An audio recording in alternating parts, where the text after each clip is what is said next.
नमस्कार। आकाशवाणी देहरादून से प्रस्तुत हैं प्रादेशिक समाचार। पहले मुख्य समाचार। निर्वाचन आयोग 12 राज्यों और केंद्र शासित प्रदेशों में मतदाता सूचियों का विशेष गहन पुनरीक्षण करेगा। अंतिम मतदाता सूची 7 फरवरी 2026 को प्रकाशित की जाएगी।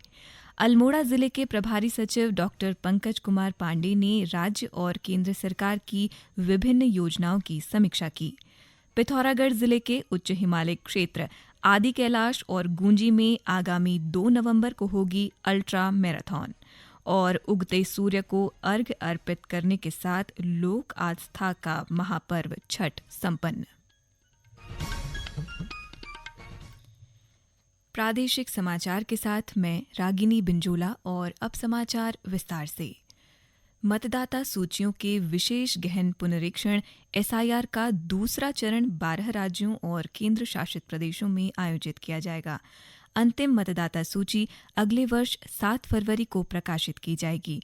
मुख्य चुनाव आयुक्त ज्ञानेश कुमार ने कल नई दिल्ली में एक प्रेस वार्ता में कहा कि ये प्रक्रिया उत्तर प्रदेश, गुजरात, मध्य प्रदेश, छत्तीसगढ़, राजस्थान, तमिलनाडु, पश्चिम बंगाल, गोवा, केरल, पुडुचेरी, अंडमान और निकोबार द्वीप समूह और लक्षद्वीप को कवर करेगी। उन्होंने कहा कि एसआईआर के दूसरे चरण में 51 करोड़ मतदाता शामिल होंगे। सबने मिलकर मतदाता सूची को शुद्ध बनाने का कार्य किया और नतीजा आपके सामने है। 0 अपील्स अर्थात बिहार की मतदाता सूची अधिकतम शुद्ध मानी जाएगी। अब फेज 2 12 राज्यों में या संघ शासित प्रदेशों में आरंभ होने वाला है। श्री कुमार ने कहा कि गणना पत्रों की छपाई और बूथ स्तरीय अधिकारियों का प्रशिक्षण आज से शुरू होगा, जो कि 3 नवंबर तक चलेगा। गणना का चरण 4 दिसंबर तक चलेगा। 9 दिसंबर को मतदाता सूची का मसौदा प्रकाशित किया जाएगा। इसके बाद 8 जनवरी 2026 तक दावे और आपत्तियां दर्ज की जा सकेंगी। अगले साल 9 दिसंबर से 31 जनवरी तक सत्यापन और सुनवाई की जाएगी। मुख्य चुनाव आयुक्त ने बताया कि 12 राज्यों और केंद्र शासित प्रदेशों की मतदाता सूचियां अब फ्रीज कर दी गई हैं। लोक निर्माण विभाग के सचिव और अल्मोड़ा जिले के प्रभारी सचिव डॉक्टर पंकज कुमार पांडे ने अल्मोड़ा विकास भवन सभागार में जिले में संचालित राज्य और केंद्र सरकार की योजनाओं, केंद्र सरकार के प्रमुख ध्वजवाहक कार्यक्रमों और जिला योजना की विभागवार प्रगति की विस्तृत समीक्षा की।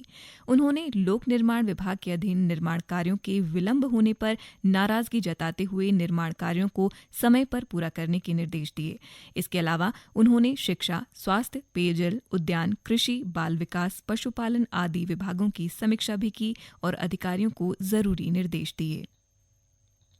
डिटेल मीटिंग हुई। इसमें जिले के समस्त अधिकारी, जिलाधिकारी, सीडीओ, एडीएम सारे लोग यहाँ मौजूद थे। उसमें डिटेल विभाग वाइज समीक्षा की गई है। कुछ लोगों का खर्चा कम है, कुछ जीरो पे भी हैं। उस पर उन्हें कहा गया है कि ऐसे नहीं चलेगा, कि 7 महीने हो चुके हैं। पीडब्ल्यूडी विभाग के भी कुछ ऐसे खंड हैं जहाँ पे काम अच्छा नहीं हो रहा है, डिले काफी चल रहे हैं, उनको भी सख्त हिदायत दी गई है। इसके अलावा सबको ये निर्देश दिया गया है कि ऑब्जेक्टिव देखते हुए प्रदेश के विकास के लिए, जनपद के विकास के लिए क्या कंट्रीब्यूट कर सकता है विभाग उनका, उस पर फोकस करें और अपने परफॉर्मेंस को और बेहतर करने का प्रयास करें। हम लोग जो वरिष्ठ अधिकारी विभिन्न जनपदों में जाते हैं, हमारा काम यह है कि गाइड करना इनको, और जो इनकी समस्याएं हैं जो शासन स्तर पे जिसको रिजॉल्व किया जाना है, अगर उसमें कुछ गैप है तो हम लोग उसको टेकअप करके उसको रिजॉल्व कराएं।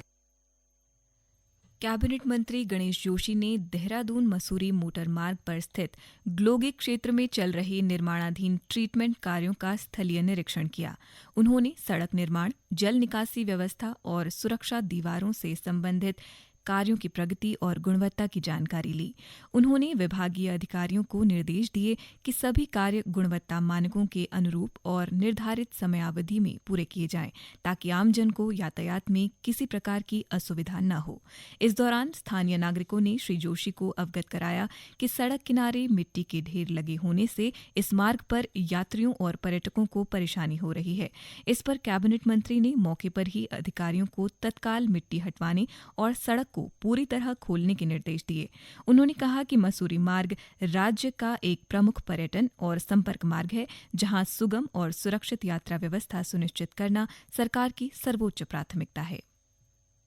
ये समाचार आकाशवाणी के देहरादून केंद्र से प्रसारित किए जा रहे हैं। ताज़ा समाचार के लिए आप हमारे सोशल मीडिया एक्स व Facebook page Akashvani news Uttarakhand को फॉलो कर सकते हैं। साथ ही ये समाचार हमारे YouTube channel Akashvani news Uttarakhand पर भी उपलब्ध हैं। पिथौरागढ़ जिले के उच्च हिमालय क्षेत्र आदि कैलाश और गूंजी में आगामी 2 नवंबर को अल्ट्रा मैराथन का आयोजन किया जा रहा है, जिसकी तैयारियां लगभग पूरी हो चुकी हैं। इस संबंध में जिलाधिकारी आशीष भटगाई ने कलेक्ट्रेट सभागार में आयोजित प्रेस वार्ता में बताया कि इस मैराथन में 5 श्रेणियों में प्रतियोगिता आयोजित की जाएगी। उन्होंने बताया कि प्रदेश के उच्च हिमालय क्षेत्र में पहली बार आयोजित हो रही इस मैराथन के लिए देश भर के लगभग 800 लोगों ने रजिस्ट्रेशन किया है। जिलाधिकारी ने बताया कि इस आयोजन से जहां क्षेत्र में पर्यटन को नए पंख लगेंगे, वहीं पर्यावरण संरक्षण का संदेश भी लोगों तक पहुंचेगा। 5 कैटेगरी में इसमें रेस का आयोजन किया जा रहा है। 5 किलोमीटर, 10 किलोमीटर, 21 किलोमीटर, 42 किलोमीटर और 60 किलोमीटर का जो अल्ट्रा मैराथन है वो भी आयोजित किया जा रहा है। और इसके लगभग अभी तक हमारे पास 800 के करीब जो प्रतिभागी है उनके द्वारा रजिस्ट्रेशन कर लिया गया है। और यूटीडीपी, टूरिज्म डिपार्टमेंट और हम लोगों के द्वारा व्यवस्थाएं इसमें सुनिश्चित की जा रही हैं। रहने की व्यवस्था और बाकी जो कुछ लोग वहाँ पे ऑलरेडी पहुँच गए हैं उनका एक्लेमेटाइजेशन वो लोग अभी वहाँ पे कर रहे हैं। और मेडिकल फैसिलिटीज भी वहाँ पर अवेल कराई जा रही हैं। और इसके माध्यम से भी टूरिज्म को भी उस एरिया में बढ़ावा मिलेगा। और एनवायरमेंटल प्रोटेक्शन के लिए भी हम एक संदेश उसके माध्यम से देना चाहते हैं। पर्यावरण संरक्षण का भी संदेश वो भी उसके माध्यम से दिए जाने का प्रयास किया जा रहा है। देश भर में उगते हुए सूर्य को अर्घ्य अर्पित करने के साथ आज 4 दिवसीय लोक आस्था का महापर्व छठ संपन्न हो गया। आज सुबह श्रद्धा और भक्तिभाव के साथ बड़ी संख्या में श्रद्धालुओं ने उगते हुए सूर्य को अर्घ्य दिया। वहीं प्रदेश के लोक आस्था का पर्व छठ पूजा उत्साह और श्रद्धा के साथ मनाया गया।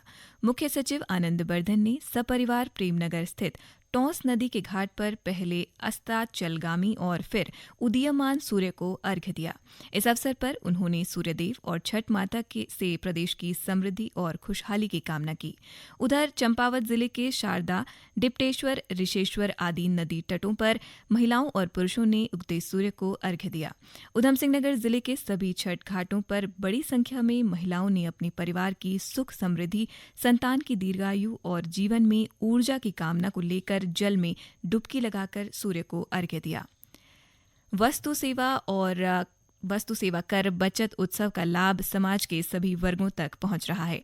प्रधानमंत्री नरेंद्र मोदी ने 22 सितंबर से नई जीएसटी दरें लागू किए जाने को बचत उत्सव का नाम दिया था। आज प्रस्तुत है स्टेशनरी के सामान पर जीएसटी दरों में कटौती से लोगों को हो रहे लाभ पर एक रिपोर्ट।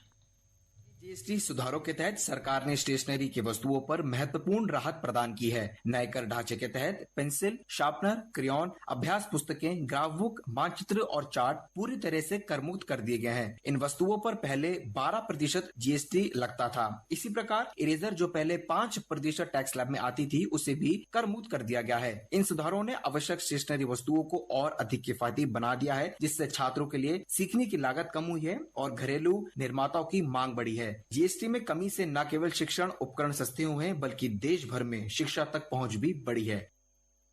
बागेश्वर की जिलाधिकारी आकांक्षा कोंडे की अध्यक्षता में जिला कार्यालय सभागार में जिला टेलीकॉम समिति की बैठक आयोजित की गई। बैठक में जिले के विभिन्न क्षेत्रों में मोबाइल नेटवर्क और संचार व्यवस्था की स्थिति की विस्तृत समीक्षा की गई। इस दौरान बीएसएनएल के डिविजनल इंजीनियर आशीष निगम ने बताया कि जिले में स्थापित कुल 48 मोबाइल टावरों में से 46 टावर सुचारू रूप से कार्यरत हैं, जबकि 2 टावर तकनीकी कारणों से संचालित नहीं हो पा रहे हैं। उन्होंने नेटवर्क की स्थिति और शेडो जोन यानी कम नेटवर्क वाले क्षेत्र की जानकारी भी दी। जिलाधिकारी ने बीएसएनएल, एयरटेल और जियो नेटवर्क कंपनियों के अधिकारियों को अपनी अपनी नेटवर्क कवरेज की सर्वर आधारित रिपोर्ट 1 सप्ताह के भीतर प्रस्तुत करने के निर्देश दिए। उन्होंने कहा कि ग्रामीण और दुर्गम क्षेत्रों में मोबाइल नेटवर्क की सुचारू व्यवस्था आपातकालीन सेवाओं, आपदा प्रबंधन और जनसंपर्क के लिए अत्यंत आवश्यक है। अंत में मुख्य समाचार एक बार फिर।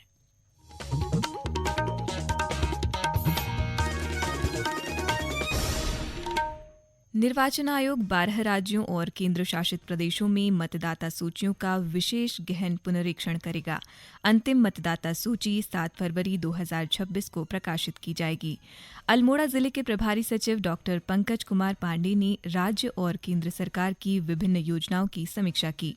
पिथौरागढ़ जिले के उच्च हिमालय क्षेत्र आदि कैलाश और गूंजी में आगामी 2 नवंबर को होगी अल्ट्रा मैराथन और उगते सूर्य को अर्घ्य अर्पित करने के साथ लोक आस्था का महापर्व छठ संपन्न। इसके साथ ही प्रादेशिक समाचार का ये बुलेटिन समाप्त हुआ। अगला समाचार बुलेटिन शाम 6:30 बजे प्रसारित किया जाएगा। नमस्कार।